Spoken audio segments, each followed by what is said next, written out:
So I was like 8 years old and I just saw everyone else wearing it and I was like, huh, that sounds awesome. Like, that looks cool. Like, I want to be like visibly Muslim and, you know, and it was just something that like really resonated to like 8-year-old Sabrina for some reason. And so I started in the 4th grade and I contemplated taking it off, but I just ended up kind of like keeping it on because I was scared of what people were gonna think, which is kind of what I realized as I got older was like really kind of like problematic actually, because I was like, why am I thinking so much about what other people are thinking when this is something that should be between me and God and my religion and like something that's my decision. For me, when I took hijab off, I felt like naked. Yeah. Or, like, not naked, but I just felt like something was missing. It was such a big deal in my head, and it was also just because I had been wearing it for, like, 10 years.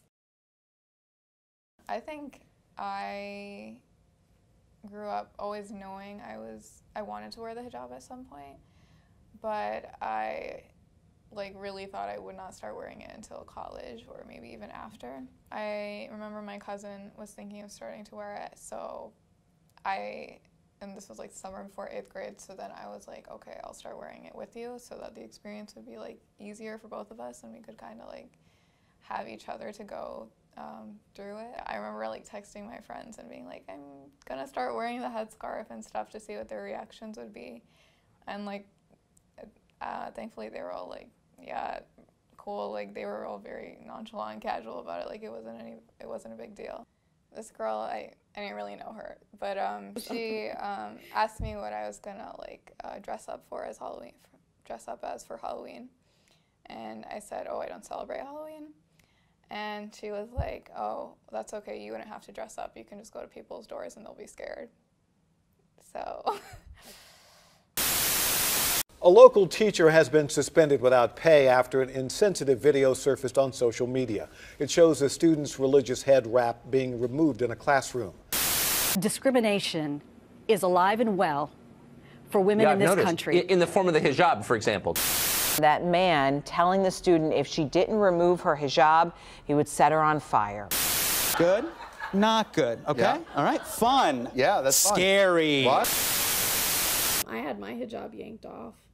Yeah. When I was younger, you wouldn't grab someone and yank an article of clothing off of them. That's not something that you do, like, and just yanking anything off of someone, it's a very, like, violent and aggressive, like, manner of handling someone.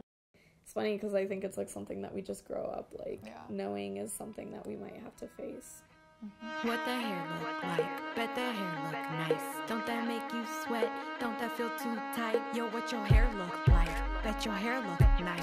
How long your hair is? You need to get your life. You're wearing it wrong. You might as well not wear it. Do you know how many freaking times I've gotten You'd be a lot prettier without it. Literally, I can't even count how many times I've gotten that comment. Just take it off. What's that rag called? You can't be a feminist and wear that. Just show me a little hair. Like, that's to almost, this happens to, like, almost a level that it's harassment. And, like, at the end of the day, it's between you and God understands, like, exactly. God's on your what side. You're going through, and he'll understand if you choose to wear it or if you choose to take it off. Yeah. And honestly, people have no say in that. You're right. And that's a wrap. Oh, God.